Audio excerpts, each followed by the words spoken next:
Semi-priceless here, you know, just cleaning some cobwebs from... My name is Peter Porker. Yes, you guessed right. We're going to be making a Spider-Ham sequin ornament based on the hit movie Spider-Man Into the Spider-Verse. Okay. Let's be serious now. You're going to need sequins. You're also going to need a styrofoam ball. This one happens to be Smoothfoam. You're going to need pins. I recommend satin pins. And you're going to need some ribbon. For this particular project, you're also going to need a smaller styrofoam ball, and you're going to need some polymer clay for the ears and the body of Spider-Ham. And that's it. Oh, you're also going to need a stuffed platypus named Banquo. Alright, let's get started. The first thing I'm going to do is cut the smaller styrofoam ball to make the snout for Spider-Ham. One side is going to be completely flat. Here I'm using regular styrofoam because it's easier to cut. And the other side I'm actually going to cut a little bit of, and then I'm going to push it in with my fingers to make a concave shape. That way, when I actually put it up against the larger styrofoam ball, it's going to fit really snugly. Ta-da! And now we're ready to start with the sequins.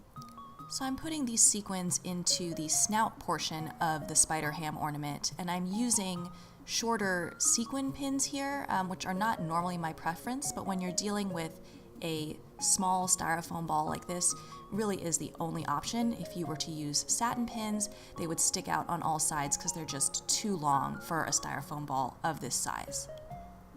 I think you get the idea here, so let's speed it up. You can see that the snout is starting to take shape. We've got the nostrils on there, which incidentally are the same shape as Spider-Ham's eyes, and you've got the webbing, the same colors that we're going to use on the larger styrofoam ball, which will be Spider-Ham's face. Now we're going to move on to the larger styrofoam ball, which is what we're going to stick the polymer clay elements into. Here you want to wrap your ribbon around your styrofoam ball and use pins to secure the ribbon to that larger styrofoam ball. Now we're going to be going for full coverage. We're going to cover this entire ribbon, so you don't need to stress too much about getting the ribbon to match up exactly and be perfect right angles or anything like that. Just get it on there securely and you'll be good to go.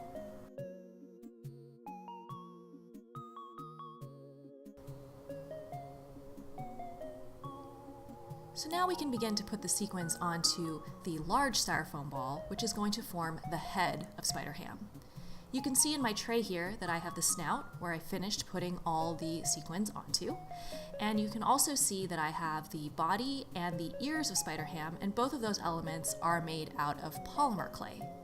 Now you might be wondering, hey, how come she didn't include in the tutorial how to make the body and the ears of Spider-Ham out of polymer clay?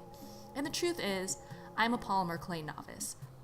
I don't really have any special tips and tricks when it comes to making polymer clay elements.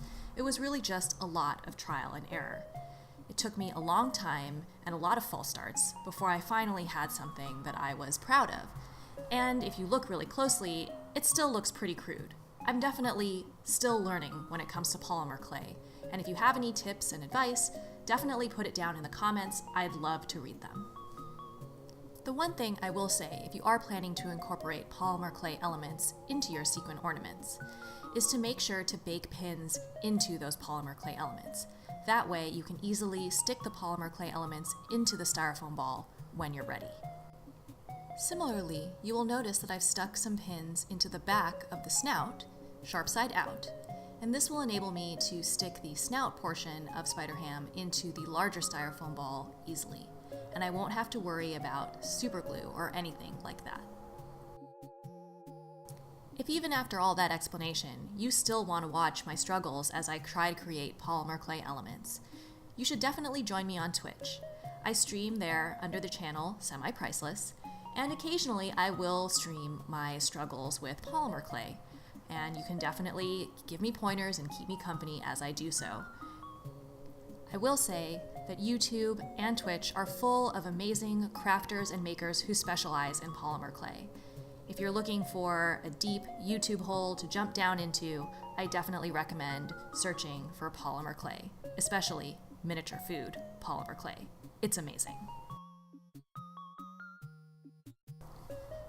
So now back to the sequins. You can see here that the eyes really have taken shape. I'm almost done with them. I'm just filling in the rest of the white sequins.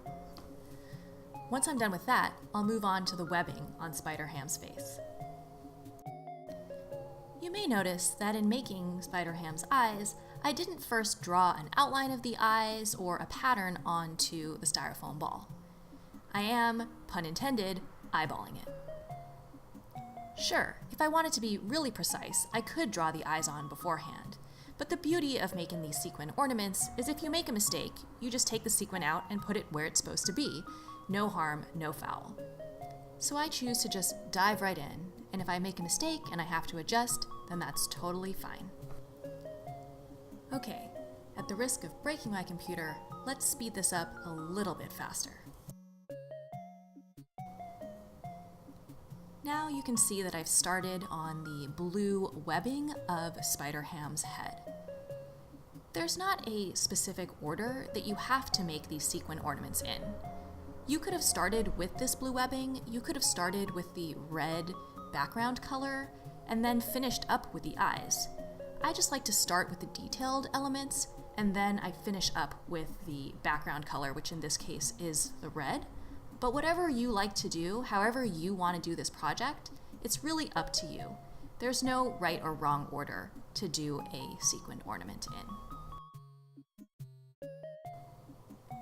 I did want to take a moment to talk about the specific kinds of sequins that I'm using for this project. You will notice in the top right-hand corner, the blue sequins that I'm using are attached to a kind of trim. This is actually a vintage sequin trim that I am repurposing for this project. Now, it takes a little more time than using loose sequins because I do have to cut the sequins off of the sequin trim. But it's a great way to upcycle sequin fabric or any clothing or handbags, anything that has sequins. You can just cut the sequins off and use them for an ornament. So I definitely recommend looking at your local Goodwill or secondhand store to see what kinds of fabulous sequins you can find. Unfortunately, it's become increasingly hard to find actual brick and mortar stores that sell sequins. Even a place like Michael's is only going to have basic colors like gold and silver, and they're not going to have funky shapes or funky shades of sequins. So going to your local vintage store or Goodwill is actually a really great way to find fun sequins, and you'll know upfront what they look like, as opposed to when you order sequins online, sometimes it's a bit of a crapshoot. The one word of warning that I will give you about using vintage sequins is the older they are, the more brittle they're likely to be, and the more likely they are to break easily. These particular sequins that I'm using, the blue sequins, are from at least the 1980s. So as I was working through this project, I definitely broke a fair amount of sequins, and it definitely slowed me down. That being said, I'm really happy with the way that the blue looks, especially contrasted against the red. I think it looks great for Spider-Ham, and I'm really happy that I used these vintage sequins for this project. In order to achieve the webbing effect that I am doing here, you want to make sure that no part of the blue sequins are covered by the red sequins. In other words, all the blue sequins have to be completely visible. In order to do this, one method is to put the blue sequins down first, but then you have to scoot the red sequins underneath the blue sequins. And this can be time-consuming, and if you don't have longer fingernails, it can seem near impossible. So if you're new to making sequin ornaments, I recommend that you put the red sequins down first, and then put the blue sequins on top of them. The only thing to know about that method is you're going to have to push the pin through not just the styrofoam, but one layer of red sequin. Just please be a little bit careful if you are doing this method. You will have to use a little bit of strength to push the pin through that one layer of red sequin, but if you're getting a lot of resistance, you're probably hitting a pin that's already in the styrofoam ball. You should never have to force it, and you should never have to hurt your thumbs. So here we go. We can put the snout onto the larger styrofoam ball. Remember that we put some pins on the back of the snout, so now it's fitting snugly onto the larger styrofoam ball, and I didn't have to use glue or anything like that to secure it firmly to the larger styrofoam ball.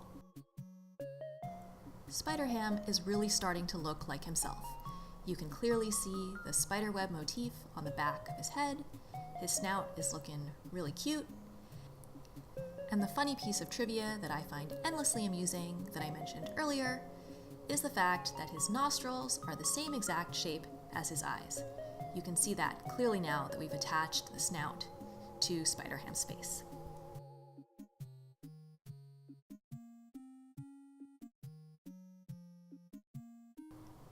I hope that this tutorial inspires you to make, if not a Spider-Ham sequin ornament, some other kind of sequin ornament. But if you're thinking, gosh, this seems fun, but it just seems to take way too much time, there are some tricks and tips to cut down on the total amount of time it takes to make a sequin ornament of this kind. The first thing that you can do is just use bigger sequins. I tend to use smaller sequins because I really like getting that intricate detail in all my ornaments, but there are definitely much larger sequins that you can use. Another idea, especially if you're making a Spider-Ham ornament, is actually to cover the entire ornament first with red fabric.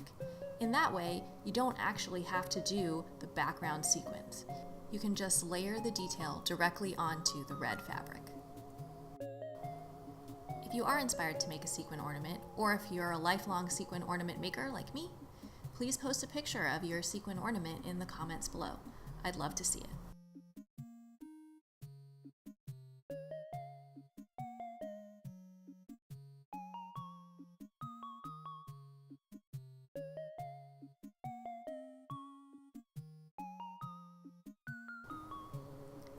Now we're really in the home stretch.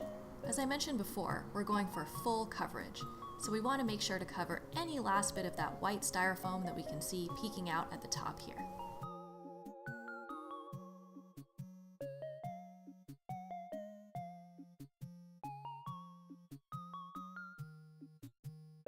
I hope that you've liked this tutorial today. If you did, please like the video below, and if you want to see more sequin ornament tutorials like this, please subscribe to my channel. As I mentioned before, you can also follow me on Twitch, and you can hang out with me real time as I make these sequin ornaments. I speed up these videos a lot, as you can tell. These ornaments can take quite a few hours, so I definitely appreciate the company on Twitch. Like on YouTube, my channel there is semi_priceless.